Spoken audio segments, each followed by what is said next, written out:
c'est 10% pour 100%.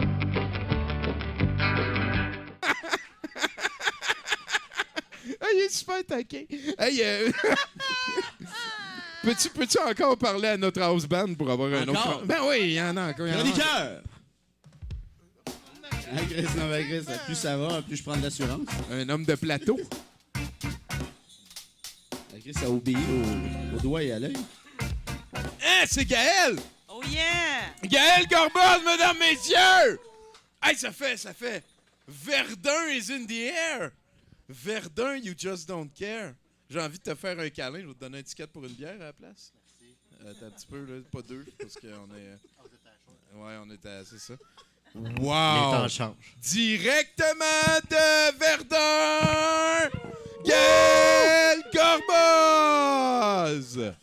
De quoi tu nous parles, là, ça? Ben, moi, Tommy, je travaillé à la librairie tout l'été à Verdun et on a fait une vente trottoir. Et dans la vente trottoir, on a des livres usagés. Et donc, j'ai mis la main sur ce superbe livre, Jeux de chien. Le tour d'une vie de chien heureux en 88 activités et exercices ludiques. Ça, Donc, c'est parfait pour Tché puis Lénine. Oui, c'est ça que je suis en train de me dire. Tu prends Donc, des notes? Maître Je et vais chien, prendre le voici... livre à la fin.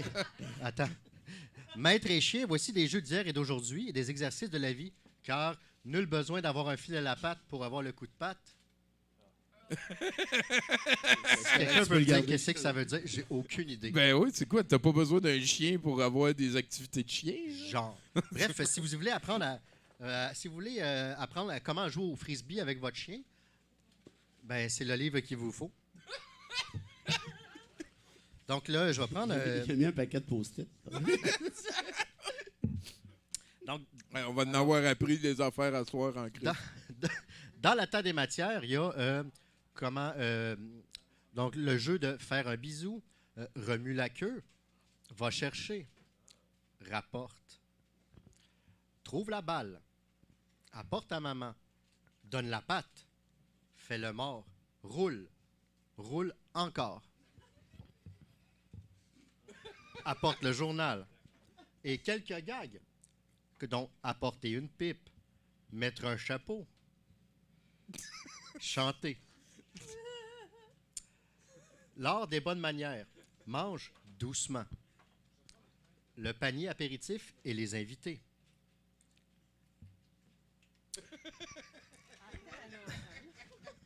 Je vais déposer mon micro. Ensuite, Il on y a passe... une différence entre rapporte puis rapporte à maman. Oui. OK. Il y en a un qui est genré puis l'autre pas. OK. Ça dépend si ton chien c'est un mâle ou une femelle. Ah, c'est binaire. Je me suis pas rendu jusque-là. Puis Mom Boucher, on l'appelait maman, mais Il y c'est a un gars aussi. Fait que c'est- Des jeux, du nouveau pour les vieux chiens. Donc, vous pouvez jouer à Apporte les vitamines E, Apporte le géritol, Apporte le coussin chauffant. Oui, c'est un livre qui date de 1978 en passant. OK. Et là, maintenant, je vais vous faire la lecture de mon chapitre préféré. Tommy, j'aimerais ça que tu lises ce qui est écrit ici. Détecter de la marijuana. Oui, madame. Ça, c'est un jeu pour ton chien. C'est un jeu pour le chien, donc je vais vous en faire Allez, la détecte la marijuana. Rapporte la marijuana.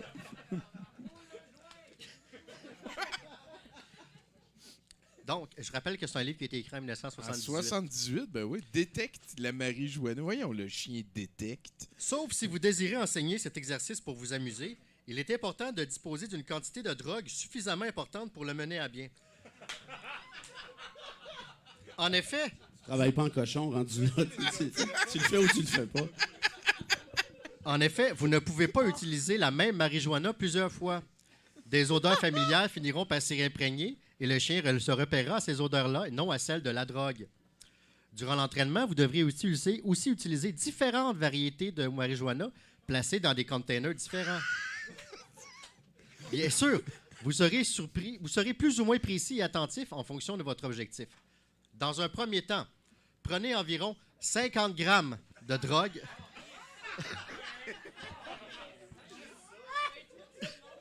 et mettez-le dans une vieille chaussette fraîchement lavée. Faites un nœud pour empêcher la substance de tomber, mais une petite quantité s'infiltrera inévitablement à travers l'émail du tissu. Lancez la chaussette en l'air pour stimuler l'intérêt de Sherlock. Il est essentiel de le motiver. Lancez-la de nouveau pour qu'il l'attrape ou la rapporte.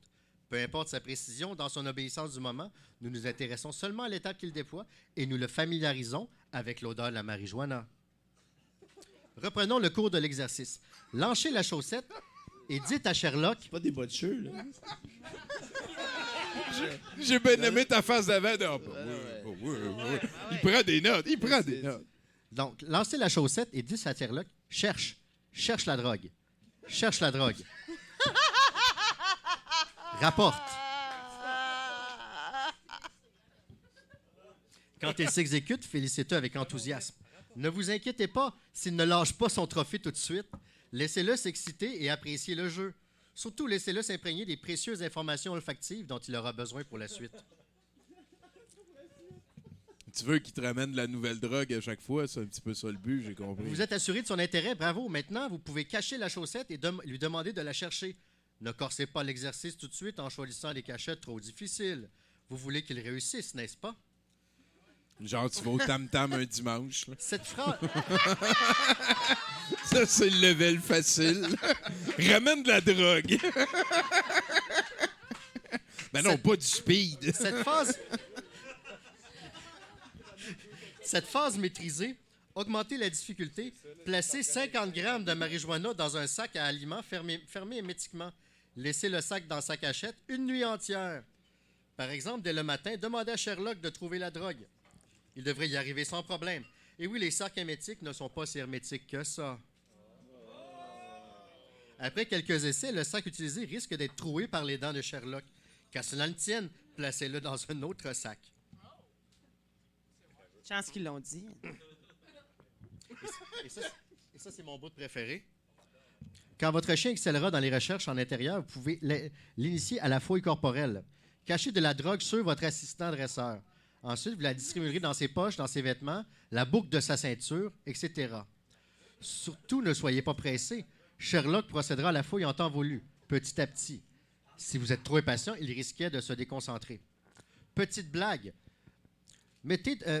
Placez... On n'était pas une depuis le début. Sans avertir votre assistant, placez de la drogue furtivement dans ses poches et demandez au chien de chercher la drogue. Son regard de confusion vaudra la peine. Si. Sacrément! Le reste de l'entraînement est chasse gardée, mais avec ses exercices de base, Sherlock possède déjà de sérieuses compétences en la matière. C'est un jeu de chien, ça. T'as besoin de plusieurs sortes de dopes différentes. Ça prend 50 grammes. En 1978, Tommy, là. 50 grammes, ça, c'est pour la première fois. Oui, on dirait. C'est-tu fini là-dessus? Ouais, je trouvais que je pouvais pas puncher plus haut que ça. Ah yes, c'est un plaisir de te revoir à 70%. Si tu veux, Tommy, je te le lègue pour le musée de l'absurde en lecture obligatoire. Ben oui, je vais peut-être le passer à l'invité qui a manifesté son intérêt. Tu sais, il y a un bout où qui parle aussi de... Au début, hein? Ouais, c'est ça. Il y a un bout qui parle d'entraîner le chien à éteindre quelqu'un qui ouvre une allumette puis à taper la main dessus. Okay. Là, il dit, si ça marche pas, rapprochez l'allumette de son visage jusqu'à temps qu'il réagisse. Barman, y a-tu une limite à ça? Il va réagir à un moment donné. Exactement ça. C'est ça, brûle-les. Chris. Bonne soirée. Hey, merci beaucoup, Gaël Corboz, mesdames, messieurs. C'est ton information maintenant. Hey, c'était épatant. Ça a l'air, c'est vrai que ça a l'air 1978. Oh, check le beau dessin ici. Ouais, c'est un éléphant, ça. Ouais, puis avec un chien qui Chien tire qui après tire l'éléphant. l'éléphant. OK, fait que ça, c'est un jeu de chien tiré après un éléphant. On a Ben, tout ça chez nous, un C'est éléphant. encore plus compliqué de trouver un éléphant puis une boîte qui fit l'éléphant dedans. En tout cas, Il y a peut-être le 50 grammes en dessous. ouais. D'après moi, les auteurs du livre avaient plusieurs sortes de drogues. Ça se peut, honesty. Hey, Fred, 70% pour 100%.